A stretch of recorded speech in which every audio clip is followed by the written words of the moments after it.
Cijenjeni slušatelji, danas vas osobito toplo pozdravljam. Tako je blizu Božić. Adventsko vrijeme polako istječe, kao da pijesak u našem satu pješčanom polako curi i dolazi ono što je glavno u našem životu, središnje. I tako bih želio da večeras budemo svi sabrani, da imamo vremena, da dopustimo bare sada, nakon 4. nedjelje Adventa i pred sam Božić, da nam Božić postane najvažniji. Htio bi da uzmete opet bilježnicu i olovku u ruke. Oni koji misle da si moraju nešto snimiti, neka se slobodno snime za svoje privatno, slušanje.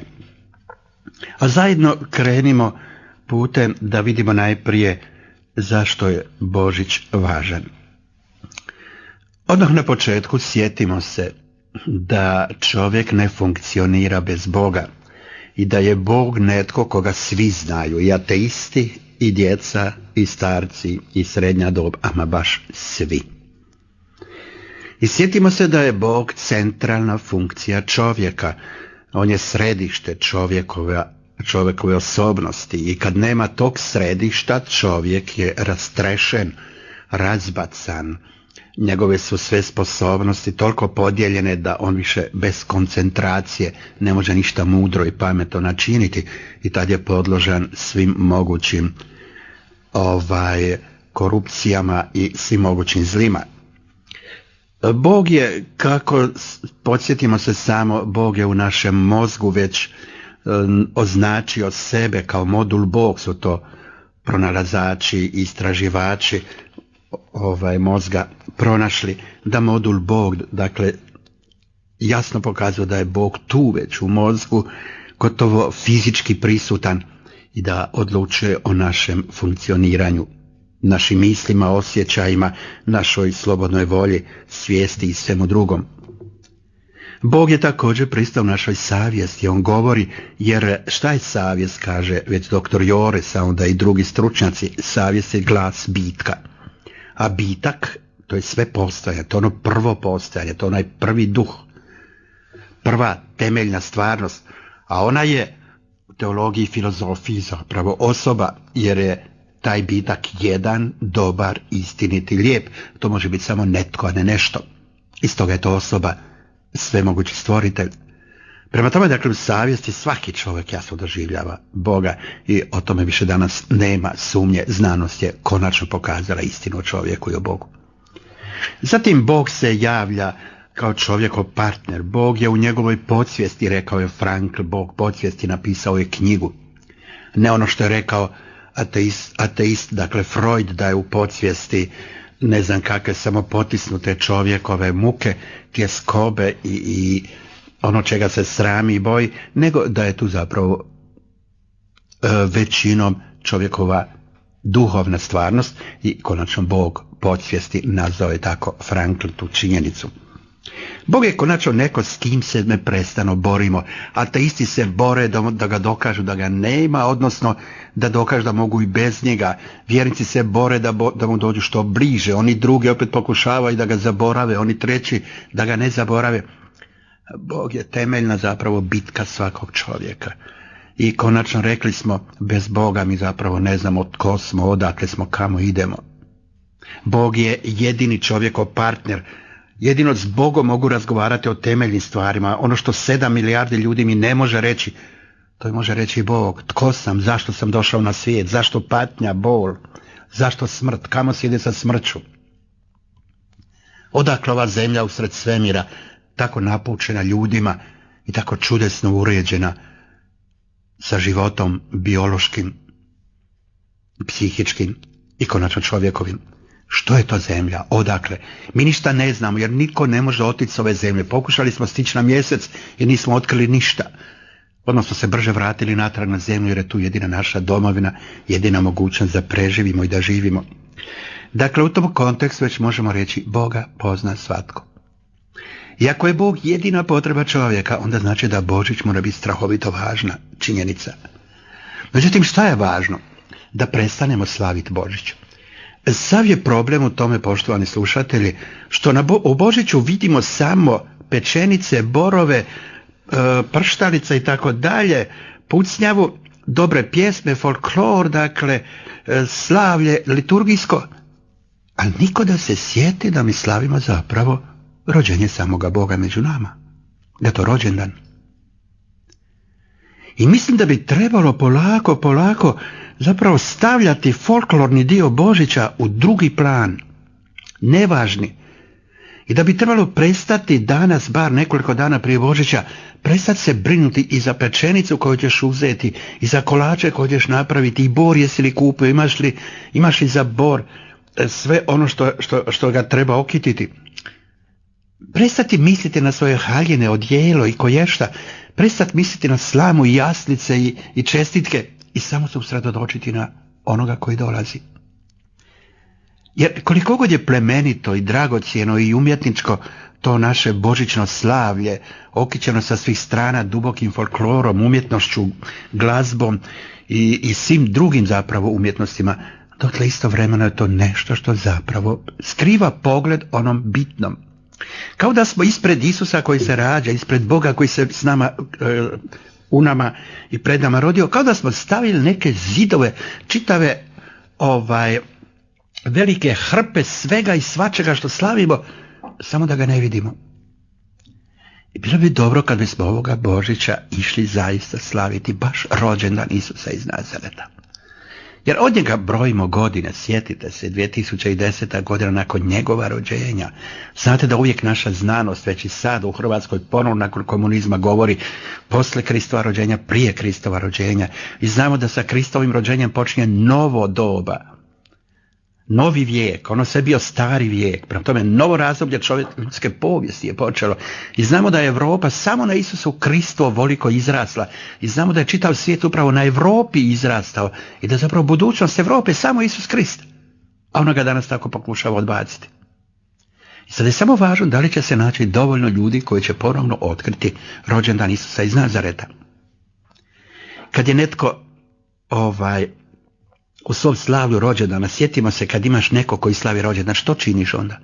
Obučeš se što ljepše i spremiš nekoliko finih darova i ideš k njemu, zar ne? Šta bismo mi mogli, poštovani slušatelji, ponijeti Isusu sada za njegov rođendan? Što bi bilo dobro? Jer ako ponesemo sve ono što mi imamo u kućama materijalno, od toga se ne živi. To su mu donijeli svoje vremeno još pastiri, pa onda 3 kralja, i to je on uzeo i to mu bilo korisno. Ali danas to više Isusu ne vrijedi. Budući da je on uskrsli Krist i budući da je u njemu se pojavio novi svijet, to znači da naša materija i sve ovo što je zemlja, sav besmisao da se pretvorio kroz uskrsnuće u smisao, u božanski dio, u nešto veličanstveno, onda na toj razini njemu treba donijeti darove. Predložio bih, poštovani slušatelji, da recimo 3 dara mu donesemo, poput 3 kralja. Prvi dar da bude molitva, drugi da bude post, a treći milostinja. Prvi dar molitva. Mi puno molimo, poštovani slušatelji, ali bih htio da sada molimo na drugačiji način. Da sada jednostavno budemo svjesni, Isus je postao čovjekom, on razumije hrvatski, k njemu se dolazi kao što se dolazi svakom drugom čovjeku. Kao što uzimaš telefon i ne vidiš onoga s kim ćeš razgovarati, a ti samo napraviš nekoliko radnji tamo i telefon se otvori, ti razgovaraš s čovjekom, ti znaš da s njim razgovaraš i sav si sretan. Molitva je upravo to, poštovani slušatelji. Naše oči fizičke ga ne vide. I naše možda uši fizičke ga ne vide. Ali na telefonu isto ne vidiš osobu fizičkim očima s kojim razgovaraš. A ipak si tako sigurna, ona je. I upravo tako je molitva. Pokušajte tako razgovarati s Isusom da ga pitate i da osluškujete odgovor.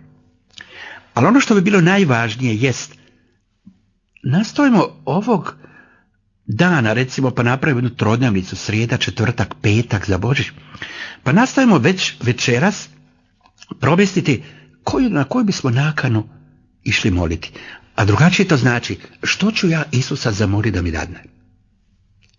Da li ti je važna možda situacija društvena i politička i gospodarska u Hrvatskoj? Ajmo to izmoliti. Da li ti je važno da sve jedan puta promijene naši mediji i da od onog negativizma prijeđu na pozitivno, dobro i čestito izvještavanje? Da li ti možda važna crkva da već jedan puta počne reevangelizirati i evangelizirati? Da li možda u tvojoj kući ti je netko važan, imaš neko ko je možda ovisnik o bilo čemu? Možda neko koga bi htjela obratiti, možda neko kome bi htio donijeti radost, zdravlje, duha, onda i tijela. Možda tvoje selo, tvoj grad, možda tvoja obitelj. Pronađi neku nakanu na koju bi ti htio danas posebno moliti. I možda je najvažnije, tražeći nakane, zapravo nešto drugo učiniti, a to je baš ići tražiti koji je tvoj životni talent, koja je zadaća koju je tebi Bog namijenio u ovom svijetu. Jer ako bez te zadaće odeš s ovoga svijeta, sjetimo se da Isus jako strogo se izrazio o tome. Onome koji je zakopao svoj talenat, rekao da otići će u krajnju tamu. S druge strane, perfektno nešto i prekrasno se dogodilo onima koji su surađivali sa svojim talentima. Onaj koji ima 5 dobio je 10, koji je dobio 10 dobio 20, ali mu Isus dao još i ovaj jedan koji je bio zakopan. Neka i njega ima, kaže, onaj koji ima dobit će, onaj koji nema izgubit će i ono što misli da ima. Možda ako bismo ovog Božića otkrili talente, a talenti znači, to je dar i sposobnost koju je tebi Bog dao, da bi njome ti mogao promijeniti svijet, sebe i društvo. Talent je na neki način prostor kroz koji tebi Bog dolazi i to je zapravo temeljna Božja zapovjed za tebe osobno. I kad ju ti vršiš, ti slušaš Boga direktno, izravno. Ti si u njegovoj volji. I zapravo tada Bog s tobom surađuje. Jer kako kaže Dietrich Bonhoeffer, Bog ne ispunja sve naše želje i zato uzalud je moliti za sve i sva. Nego on samo ono čini što je njegova volja, što je njegova riječ obećala. On ispunja svoje obećanja, kaže Dietrich Bonhoeffer. To znači, ako je tebi Bog dao neki talenat, onda upravo on će surađivati na tom tvome talentu. I ti ćeš preko tog talenta postati svet i vrhunski čovjek, drugačije ne. Drugim riječima mogli bismo reći da sva naša ovisnost, sva naša prosječnost, sva promašenost života našega leži samo u tome što nismo otkrili ili što ne surađujemo sa svojim talentom, sa svojom zadaćom. Zamislite kad bi svaki čovjek svoju zadaću, svoj talent počeo razvijati vrhunski, mi bismo svi bili vrhunski, tako bi svijet bio bogat. Samo tako bismo svi imali ono što nam treba i ne bi bilo ni socijalne, ni političke, ni gospodarske, ni bilo kakve druge krize. Zato smatram da je upravo moliti za talent ono što bi bilo bitno večeras. Za talent. Drugo je, rekao sam, post. Kažu nam crkveni oci, ne samo jedan, nego nekoliko njih ponavljaju, da ono što ne možemo dobiti molitvom, da to nam može postići post. Post je odricanje od hrane, kako ne bi tijelo uvijek imalo svoja ispunjenja, svoje željice i kako ne bismo tako bili daleko zapravo od duha i od onoga po čemu smo vrhunski ljudi. Zato svaki post osposobljava nas da budemo ispunjeni duhom, da pronađemo svoje unutarnje sposobnosti i talente, da pronađemo snage da od svog života napravimo vrhunski život. Post je odbijanje, dakle, da materija ima prvenstvo u tome životu, a daje prvo mjesto duhu. Tvoje sposobnosti, dakle, tvoje osobnosti, tvoje savjesti, intelektu, karakteru, slobodi, svijesti, vrhunskim tvojim, dakle, mogućnostima. I zato je post vrhunska stvar. I kad bismo bar sutra, preksutra i u petak postili, odvidjeli bi se čuda. Recimo da postite dotle dok ne osjetite, gotovo me boli već cijelo tijelo, osjećam slabost gotovo, toliko sam izgladnio. I sjećam se, poštovani slušatelji, da je, može se postiti možda jedno pol dana, onako da baš ništa ne jedeš. A onda te počne se možda nekome vrtiti u glavi, drugome kruliti u želucu, treći ovo, četvrti ono, ima peti osjećaj, joj da mi je bar nešto pojesti. I važno je u tom kriznom momentu reći ne, ja ću i dalje postiti. Tada post postaje vrhunski. Jer ako tada padneš na tom prvom ispitu, dakle, ako tada pomisliš joj moram ipak povesti jer mi se vrti u glavi, gotov si. Iskustvo pokazuje da zapravo tek onda se prestaje vrtjeti u glavi, tek onda prestaju svi problemi oko posta, kad rekneš, ali ja ću baš postiti, to je sad smisao mog života. Tada organizam zapravo uzima sve rezerve toga tijela, tada postaješ i mršaviji, i sposobniji i daleko, dakle, zdraviji nego inače. Jer tada zapravo se preokreće cijeli to organizam. I on više ne traži da izvana uzima hranu, on uzima iznutra. A ti postaješ istovremeno, dakle, i fizički i duhovno zdrav. Sjetimo se da je Isus postio 40 dana. Sjetimo se da u Starom Zavjetu se puno postilo. Sjetimo se da se i u nas prije koncila jako puno postilo. Badnjak je bio strogi post, uoči Velike Gospe strogi post, Veliki petak strogi post. Iza toga čak i Velika subota do podne. Sad se to dokinulo da je ostao post, čista srijeda, Veliki petak i točka. Šteta, velika šteta, vjerujte mi. To nismo smjeli učiniti. I ako bismo sad išli to nadoknaditi pa napravili, dakle, srijeda je sutra, taman sladak post. Pa u četvrtak malo još isto post, pa u petak pravi post opet. Vidjeli bismo sreću. I treće sam rekao da bi trebalo milostinju. Kažu crkveni oci, ono što molitva ne postiže, postiže post. A ono što ni molitva ni post, to postiže milostinja. Jer milostinja je ljubav, a Bog je ljubav. Milostinja znači odreci sebe i darovati nešto drugome. I moliti znači ispuniti Isusovu riječ, dajte pa će vam se dati. Ljudi postaju siromašni i socijalni slučajevi samo zato što ne znaju davati. Onda počnu se samo tražiti. I najgore kad siromasi počnu samo tražiti i smatraju se njima mora stalno davati. Oni nikad neće izići iz svoje socijalne krize. Jednako tako, bogataši koji imaju puno, ako ne počnu davati drugima, sigurno će izgubiti bogatstvo.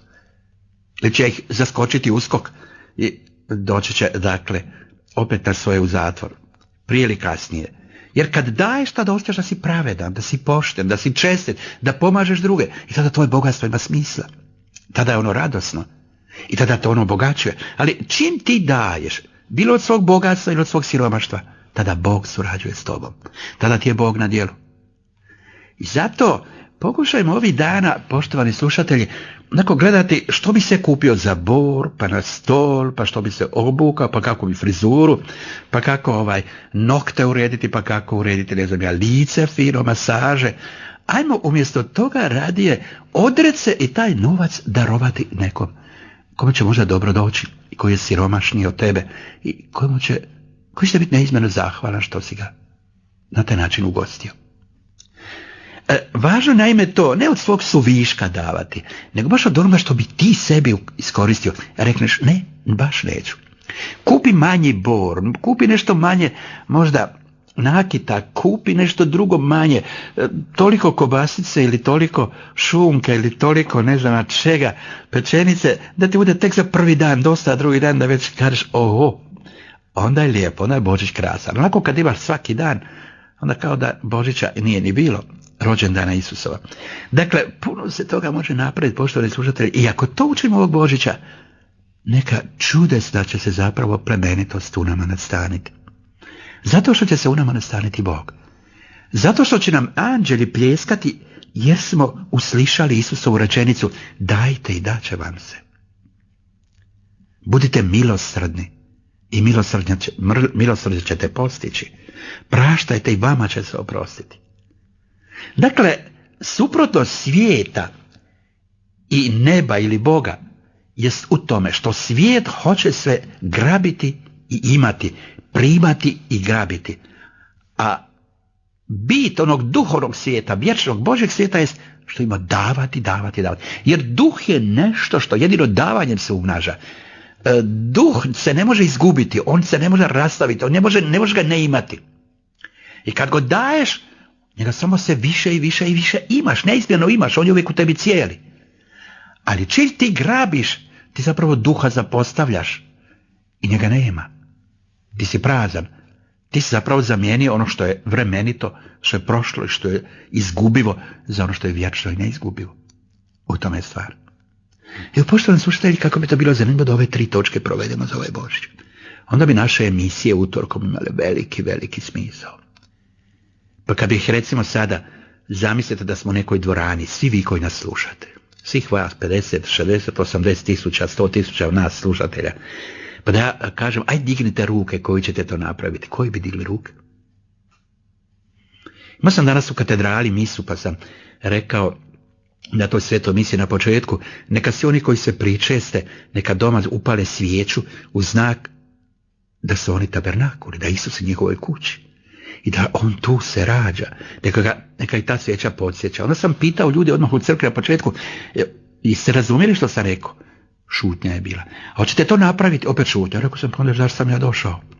Oni su počeli malo smiješiti, rekao kako je dobro kad se mi u crkvi nasmijemo, pogotovo u svetoj misiji. Onda sve skupa postaje tako prijateljsko, domaće, zajedničarsko. Tad su neki digli ruke i klimali glavom, rekao, dobro je, bar neko. Tako vjerujem da će i među nama večeras biti oni koji će to načiniti. Dakle, prvo, moli za svoje talente, da ih otkriješ i da ih umnožiš. Jer oni će promijeniti tvoju domovinu. Oni će promijeniti tvoju kuću i tvoj cijeli stan i tvoj obitelj. Zašto? Jer Bog je svakom čovjeku dao onaj talent koji je njemu potrebno za njegove živote, krize, potrebe i sve drugo. I kad ti s time zapravo raspolažeš, tada sve možeš riješiti. Kad toga nemaš, onda nastaju krize u obitelji. Onda ne možeš ni svoje djeci pomoći, ni sebi, ni brak spasiti, ni obitelj spasiti, ni završiti školu, niti svoju firmu spasiti. Ništa ne možeš. Jer nisi svoje sposobnosti razvio. Evo zašto je to važno. Drugo smo rekli postiti, jer po postu dolazi neizmjerna snaga duha. Tada tijelo stupa u drugi plan i tada duh zahvaća čovjeka i tada duh liječi čovjeka. Dolaziš i do zdravlja, ali osobito do zdravlja duha i do siline duha u sebi. Postaješ vrhunski čovjek. I treće, darivati. Jer darujući ti se obogaćuješ. Evo te 3 točke. I kad bi još onda razni naši pokreti u crkvi, vi znate da danas se jako puno govori o evangelizaciji, da je Papa ustanovio institut za evangelizaciju, postavio Fizikelo, da on, dakle, biskupa Fizikelo da bude predstavnik toga instituta i da je danas bitno da je Papa odlučio da se konačno riješi šta to znači evangelizirati i reevangelizirati crkvu, jer nitko ne zna šta to znači. I recimo kad bi naši pokreti u crkvi, neokatekumeni, molitva je riječ, ali svi drugi fokolari i tako dalje, razne skupine, kad bi one bar nešto napravile u tom pogledu. Recimo, tuga me uhvati kad se sjetim da oni koji su određeni, recimo, da mogu već evangelizirati, već imaju neke metode, imaju već neke i rezultate, imaju, dakle, držali su i seminare i skupove, za ovaj Božić ništa nisu načinili.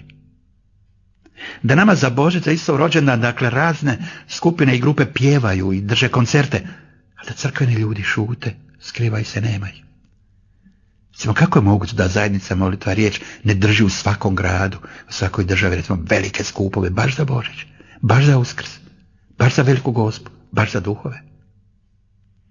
Pa zamislite kad bi ta zajednica samo još pozvala profesora Ivančića, svi drugi ga zovu, svugdje ide. Kako to da ga ne zovu u Zagreb? Da ga ne zovu u drugim mjestima? Kako to da ne mogu pronaći neku veliku dvoranu koja bi stalo 5, 6, 10 tisuća ljudi, a da zaista Isusu poklonimo, darujemo nešto, sebe čitave, i da više nikad ne sumnjamo u to da smo sposobni evangelizirati suvremeno hrvatsko društvo i pomoći crkvu njezinoj reevangelizaciji, da ona sama se evangelizira i osposobi za evangelizaciju. Kako to da nitko? Odakle ta uspavanost, poštovani slušatelji, takvih crkvenih zajednica? Možda mi koji smo izvan tih zajednica bismo morali njih svaki puta opomenuti ili viknuti na njih da šta rade? Zašto spavaju? Odakle im pravo? Zašto se ne probude iz te anestezije koju je zlo i grijeh u njih unio? Zašto se ne trgnu? Ono je bio dar za Božić. Recimo da smo čuli da je u Zagrebu bio bar jedan veliki skup evangelizacijski, pa u Osijeku, pa u Brodu, pa u Splitu, pa u Šibeniku, pa u Rijeci. Koliko bi to bilo dragocjenosti. A u nekim gradovima uopće toga nema, u nekima se ipak bar nešto održava. Tako da zapravo Isus ostaje siromah. Što ćeš mu pokloniti? Kao pojedinac? A što ćeš kao član crkve? Kao član određene skupine u crkvi, jer kao što imaš svoje osobne talente, tako imamo i skupine zajedničke talente. Oni koji su zajednice molitva riječ, imaju talenat evangelizacije, reevangelizacije, iako to ne čine. Šta će mi nogometaš savršen koji ne igra? Šta će mi liječnik koji nikog ne liječi? Šta će mi lijekovi ako je zatvorena ljekarna? Šta će mi profesor ako nigdje ne predaje u školi? Čemu dakle neka zajednica koja bi trebala reevangelizirati, a nigdje to ne čini? Evo koliko toga bi se mogli za Božić promijeniti najprije u sebi. Jer nije problem hrvatsko društvo, nego Hrvatska crkva je problem. I u toj Hrvatskoj crkvi mi, ja i ti, poštovani slušatelju, i razne skupine koje bi mogle neizmjerno puno napraviti, a one šute, ne čine. Evo koliko toga imamo za Božić pokloniti Isusu. Ako ništa drugo, na bar jedno veliko pokajanje. Isuse, oprosti. Ali vidjet ćeš, u korizmi ćemo ti napraviti, pa ćemo ti za duhove napraviti, pa ćemo ti za veliku gospu napraviti, Isuse. Pa opet za Božić. Ma imat ćeš ti, Isuse, puno, osobito tvoji vjernici koji su tvoje tijelo. Pokušajmo dakle Isusu dati obećanje, a to obećanje će biti najbolja potvrda da ćemo učiniti ako sutra, preksutra i u petak zaista napravimo molitvu, post, milosti.